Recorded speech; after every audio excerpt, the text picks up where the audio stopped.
ఇవాళ ఒక ఉద్యమకారుడు, ఒక అమరుడు సిరిపురం యాదయ్య చనిపోయిన రోజు ఇవాళ.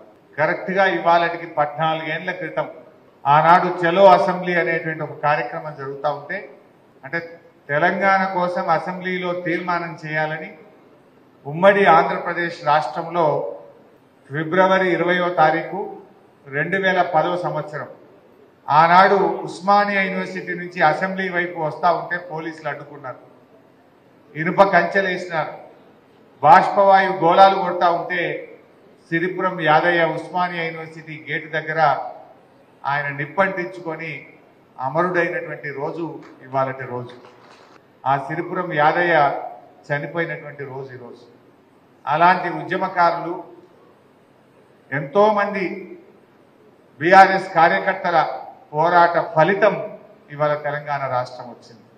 అందరం ఒక్కసారి ఆ యాదయ్యకు గట్టిగా జోహార్లు అర్పిద్దాం.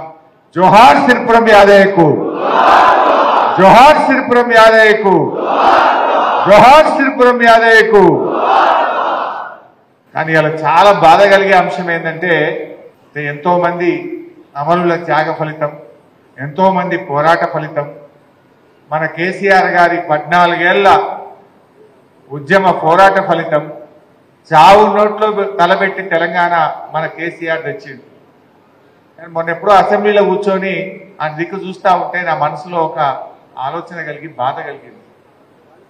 ఆనాడు ఉద్యమ సమయంలోనైనా, లేదు తెలంగాణ రాష్ట్రం వచ్చిన తర్వాతనైనా, లేదు మొన్న ముఖ్యమంత్రిగా బాధ్యతలు చేపట్టిన తర్వాతనైనా కనీసం ఏ ఒక్క రోజు కూడా తెలంగాణ అమరవీరులకు స్తూపం దగ్గర ఒక పువ్వు పెట్టని వ్యక్తి, ఒక్కనాడు శ్రద్ధాంజలి ఘటించని వ్యక్తి రాష్ట్రానికి ముఖ్యమంత్రి అయ్యే కదా అని నా మనసుకు ఎంతో బాధ కలిగింది.